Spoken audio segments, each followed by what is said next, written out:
Vamos a grabar, ya estamos grabando y buenas tardes. Comenzamos con la sesión de estrategia y de dudas sobre el máster de captación de fondos y continuando con la conversación de estrategia, Javier, ¿nos apuntas algo respecto a la importancia de la estrategia de captación?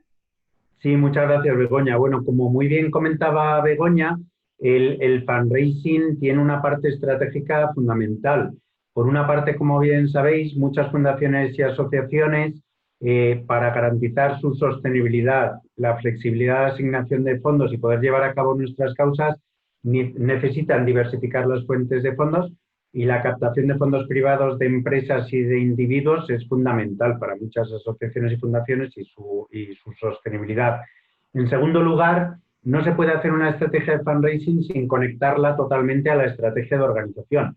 Al final, la organización tiene que tener claro hacia dónde quiere caminar en los próximos 3 años, 5 años, y el plan de fundraising, igual que el de sistemas o el de recursos humanos o el financiero, lo que hacen es contribuir a que la estrategia de organización en su globalidad se cumpla.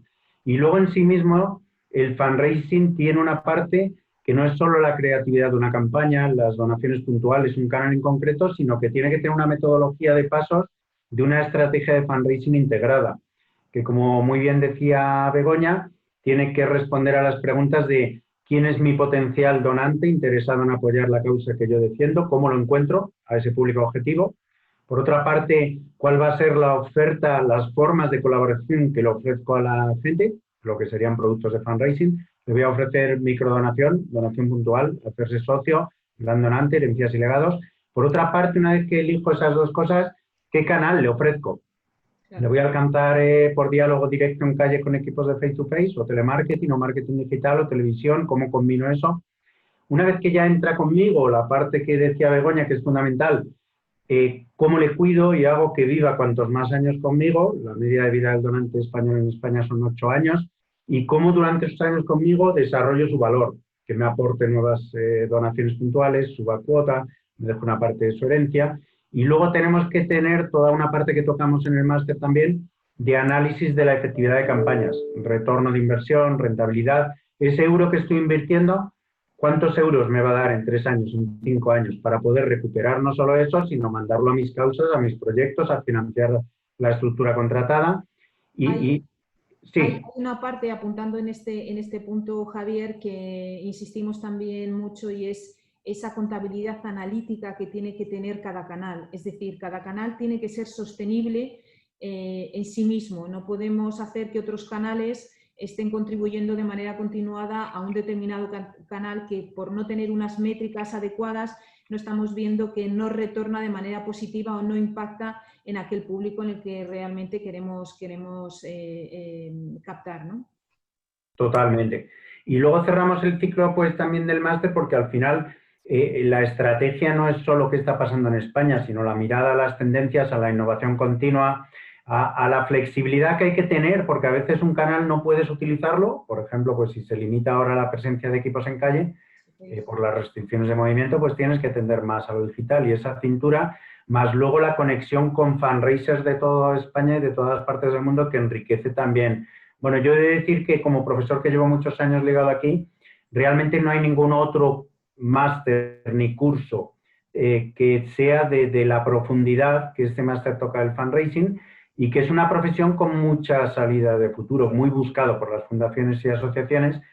Acabamos de dar final al año anterior, y muchos de los años anteriores nos escriben, pues ahora estoy, una compañera ya de este año, pues está ahora en la plataforma de crowdfunding Goteo, otra está trabajando en Fundación RAIS, que ahora se llama Hogar Sí, Raquel de otra edición del máster, pero todas han ido al final. O sea que realmente, si os gusta, si el sector es donde trabajáis, es un máster que es el que prepara realmente a fundraisers.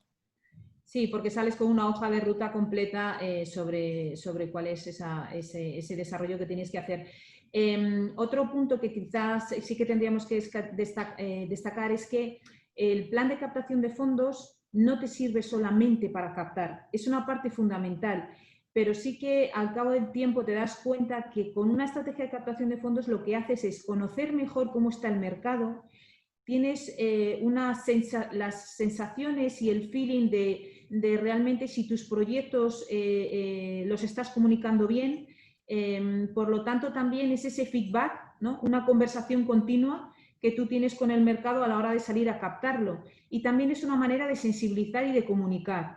Sí que es cierto que, por ejemplo, en el canal de Face to Face, cuántas conversaciones se mantienen al día con determinados perfiles que quizá con otro canal nunca te habrías aproximado, ¿no? O al final son esas pequeñas conversaciones las que hacen que tu mensaje, tu organización o al final el propósito, el vínculo, ¿no? Que muchas veces decimos que el vínculo a veces supera a la propia marca de la organización, pues ver realmente cómo responde la gente.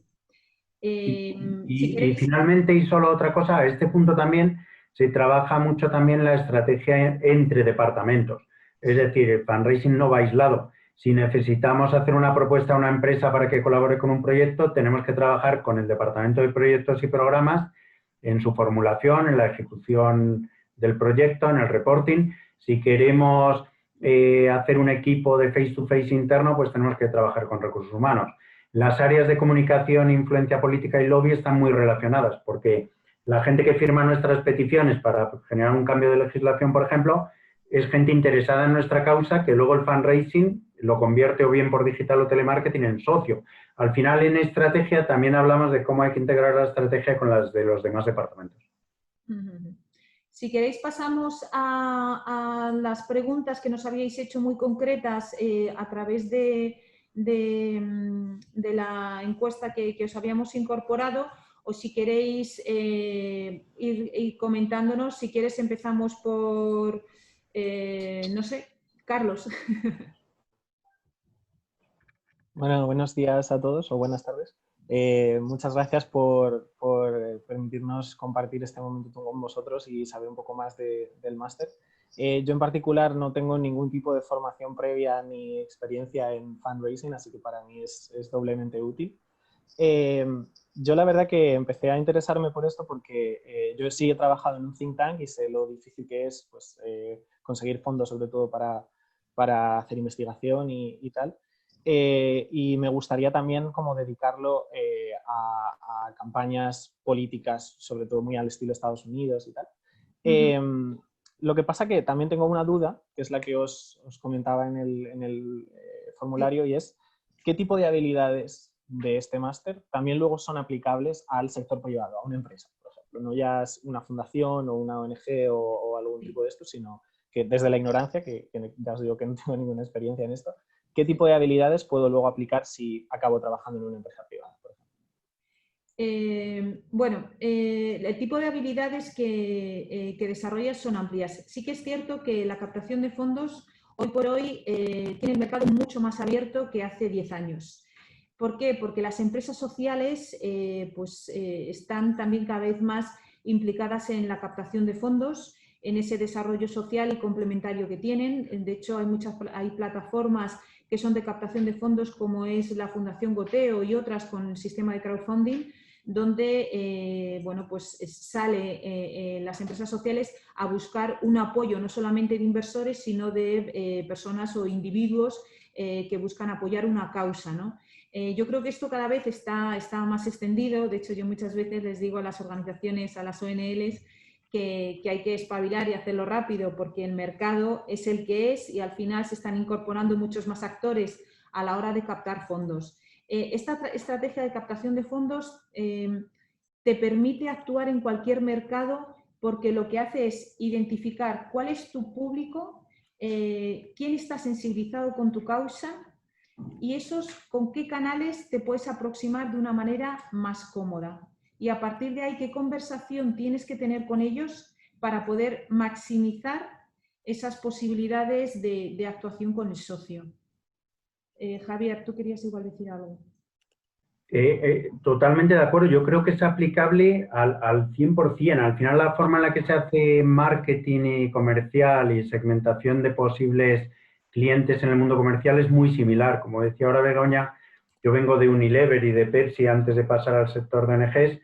Cuando yo pensaba, ¿quién puede querer beber Radical? Selecciones, pues serían madres preocupadas por la salud de su hijo, porque tiene zumo, no tiene cafeína, y segmentas parecido a como cuando buscas un donante. cuando ves la red de canales en lo que vas a vender y cómo vas a hacer la publicidad para convencerles y tal, es muy aplicable. La forma de hacer un plan de fundraising en una estrategia, en este caso, tu venta es buscar un donante, un socio, pero es aplicable perfectamente a cualquier empresa del mundo comercial y marketing y mucho más aún a todo este mundo híbrido que mencionaba Begoña, donde las empresas tienen claro el camino de sostenibilidad, el emprendimiento social, por tanto, muy útil, no solo para fundaciones y asociaciones, sino que las habilidades que se adquieren son muy aplicables a otros sectores. De hecho, el fundraising también surge a partir de que absorbe una parte del management del sector privado, es decir, parte de esa gestión que se llevaba dentro del sector privado para conseguir la sostenibilidad es asumido y absorbido en esa estructura dentro de la captación de fondos. Pues, Karina.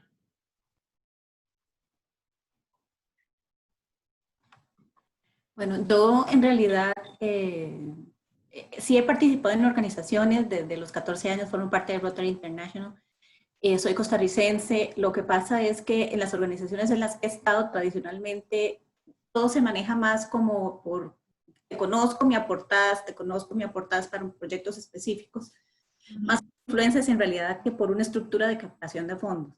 Ahora, en mi caso particular, fui víctima de violencia de género y mi es, o tengo la propuesta de una organización que apoya a las mujeres a salir del hueco en que terminan una vez que salen de esto. Entonces, me pareció sumamente interesante la propuesta, porque definitivamente, sobre todo cuando estás en el principio de una ONG o se quiere lanzar, la parte de captación de fondos es fundamental. Es fundamental, sí. Trabajar. Sí. Bueno, yo creo que si inicias una organización es fundamental. Sí que es cierto que hay organizaciones que hasta el día de hoy han funcionado mucho de manera reactiva, que es yo no voy a buscar fondos, sino que, bueno, por la gente que me conoce, hay un primer círculo que se aproxima a ti para donar. Pero sí es cierto que cuando uno organiza, una organización quiere o visualiza su proyecto y quiere maximizar para llegar al máximo de beneficiarios posibles, es ahí cuando tú tienes que escalar realmente cuántos recursos vas a necesitar, porque no es solamente el hoy, sino dentro de 3 años, en el largo plazo. Claro, a cuántos más quiero llegar. Y es cuando tú realmente, bueno, pues defines esa estrategia de captación. Cuando uno es pequeño y comienza, nosotros, y ahora lo comentará también Javier, siempre decimos que las inversiones, oye, pues tienen que ser muy ajustadas, tienes que maximizar una inversión en un plazo corto de tiempo, fidelizar esa inversión que has hecho con ese grupo de socios que has captado y a partir de ahí dimensionar en otra acción de captación. ¿Por qué? Porque muchas veces lo que hacemos es invertir mucho durante mucho tiempo y quizá mi organización no tiene la liquidez o el dinero suficiente como para mantener esa misma acción muy prolongada en el tiempo. Por lo tanto, se pueden hacer estrategias que son a corto, con un paso de fidelización y después volver a invertir esa inversión a corto porque se convierte, algunas veces decimos como un ejemplo de bola de nieve, ¿no? Donde ese poquito que fidelizas le sigues incrementando. A veces hay algunas organizaciones que también comentan, es que entonces voy muy de poquito en poquito. Si lo interesante es ir incrementando, que ese incremento sea fiel y empezar a hacer, porque al final es lo que te va conectando con las posibilidades de acción que tú puedes emprender, ¿no?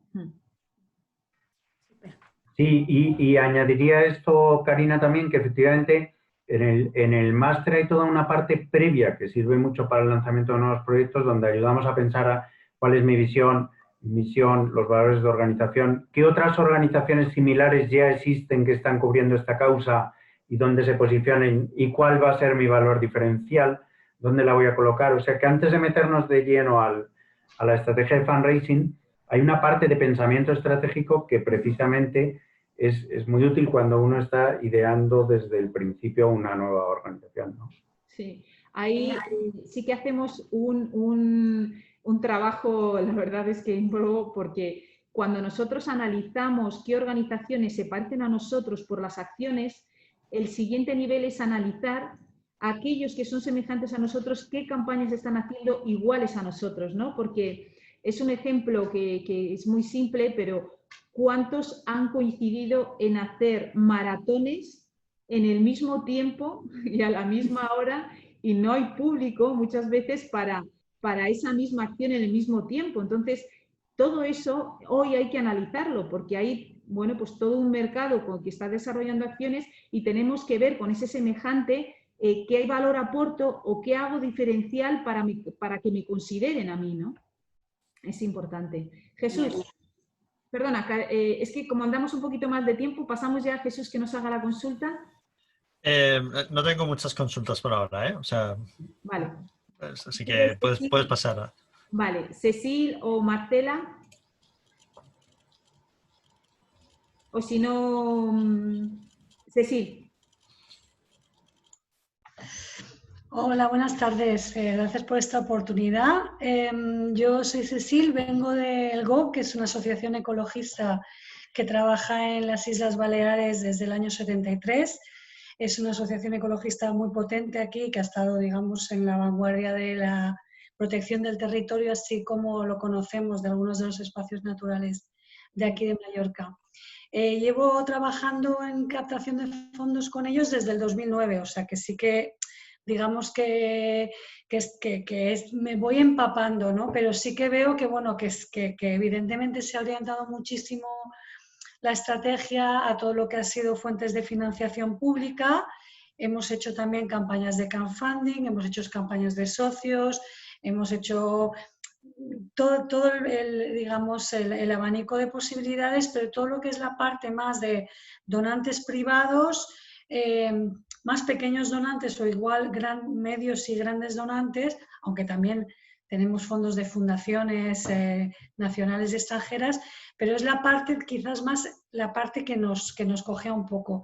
Y yo creo que ahí la formación en lo que es temas de marketing y de comunicación, de todo lo que es la actualidad de la captación digital, a mí personalmente me flaquea un poco. Y después lo que había planteado como duda, y ya acabo, es que una organización pequeña como la nuestra, la inversión, digamos que los directivos de la entidad no entienden o les cuesta ver la necesidad de inversión en captación de fondos. Entonces, siempre es una batalla con una especie de espada de Damocles ahí diciendo como no salga y haga 100 socios esto va a ser un desastre o como no capte 20.000 euros en esta subasta me van a estar diciendo qué pasa, ¿no?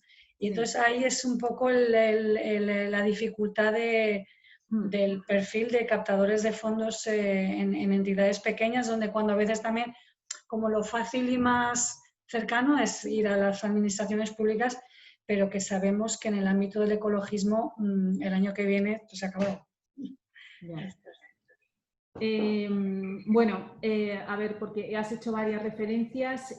Una de ellas, y estoy completamente de acuerdo, es cuando delante en las reuniones de dirección o con los patronos y demás, tienes que llevar a cabo la defensa de tu plan estratégico de captación de fondos.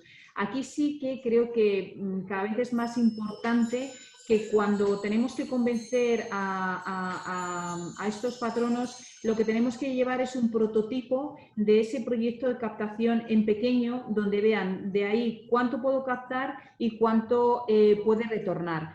Es tan importante medirlo para que ellos también, cuando hacen esa pequeña inversión, como has dicho, Cecil, que a veces dices, oye, pues han hecho esta inversión y a veces les sale bien, pero eso también lo tenemos que medir. ¿En cuánto has invertido?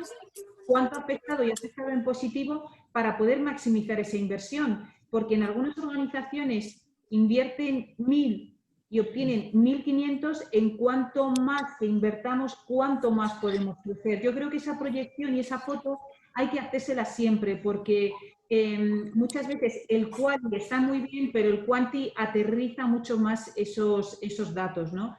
Creo que dentro de las alianzas que has comentado, por ejemplo, y debido también a todo el movimiento que tiene el ODS, que tiene que ver con lo ecológico, creo que es importante que podáis buscar ahí alianzas con las empresas. Es algo que tienes, sí que es cierto, tienes que buscar una relación que es un poquito más larga en el tiempo, tienes que diseñar una serie de contrapartidas, que todo esto la verdad es que lo vemos muy detallado dentro del máster. Y también una de las cosas que vemos en nuestra organización es cómo acercarnos a estas empresas a través del social selling, utilizando las redes sociales, para que no sea simplemente bueno, pues buscar empresas que no sabemos si tienen proximidad o no con el valor de mi organización. Yo por añadir a esto también, efectivamente, lo que estamos viendo, el mundo del fundraising no es solo para la cooperación internacional, la acción social, sino que el mundo de la cultura, medio ambiente, ecología, investigación científica, patrimonio, universidades, es aplicable a todo. Y lo que estamos viendo estratégicamente también que es aplicable a cualquier tipo de tamaño de organización. Muchas veces teníamos la pega, bueno, pero esto solo vale para las 20 muy grandes que tienen presupuestos. No, porque depende de lo que quieras hacer, las necesidades son unas u otras, lo adaptas a un entorno más local y con menos presupuesto a otros medios más locales. Siempre damos el ejemplo de, imaginemos que una vía verde en tu barrio, pues lo anunciarás en el periódico del barrio, te pondrás en el face-to-face a la salida del metro y harás puerta a puerta en los vecinos. Pero siempre hay alguien que le interesa y no tiene por qué ser una campaña nacional. Puede ser más pequeñita, más concentrada, más alrededor y diseñada, controlada en su inversión para no pillarte los dedos y luego ir escalando la inversión, como decía Begoña. Son campañas de proximidad, que estas campañas funcionan muy bien, no necesitan grandes inversiones y tienen un buen retorno. María, igual tienes una consulta. No. Jesús o Rodrigo.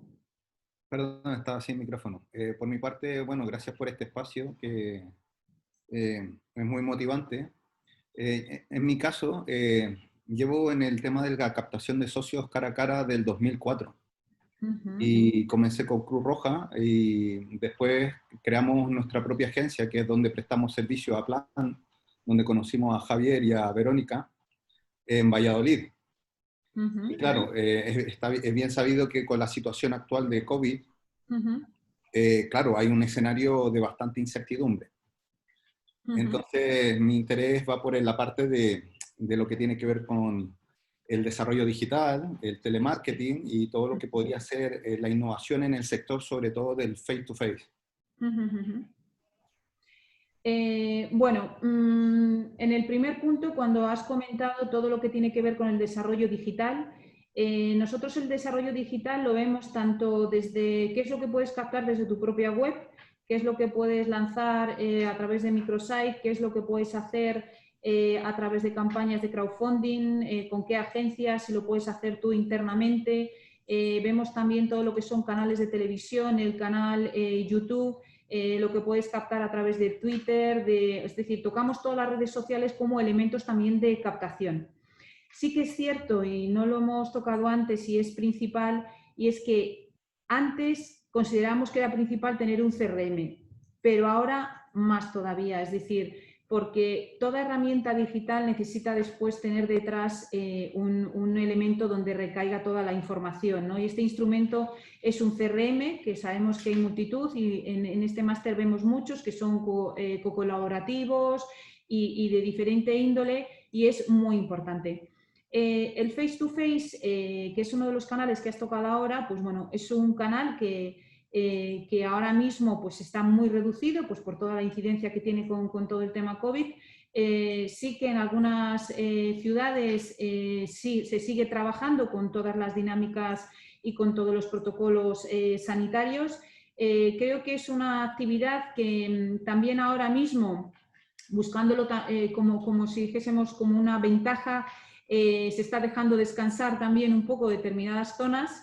Y bueno, pues cuando ya tengamos una situación más segura, creo que dará cabida perfectamente a volver con este face-to-face y se acogerá seguramente por parte de las personas de a pie casi con ilusión de volver a ver a estos equipos trabajando.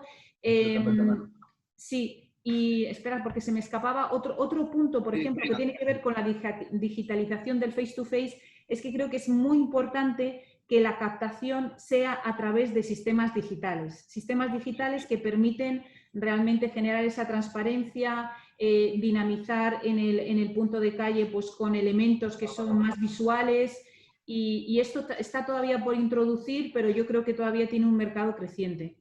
Encuentro toda la razón en estos momentos. Nosotros, bueno, desde que comenzamos en el 2009, 2010 con Plan, hemos crecido bastante y estamos en diferentes lugares y estamos trabajando con Médicos Sin Fronteras y con CRIS contra el Cáncer.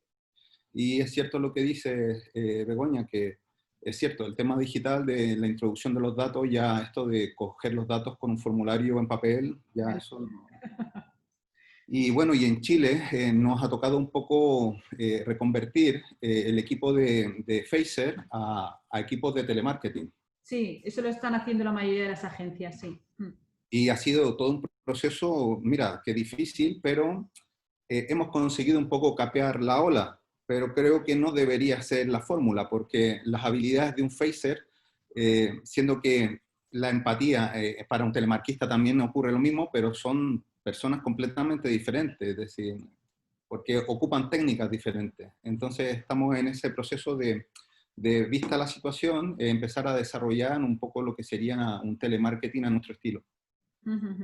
Sí, sí. De todas las maneras, también en algunas organizaciones están desarrollando contactos, pues como el que estamos teniendo nosotros con determinados colectivos, comentando campañas y generando vínculos a través de la red.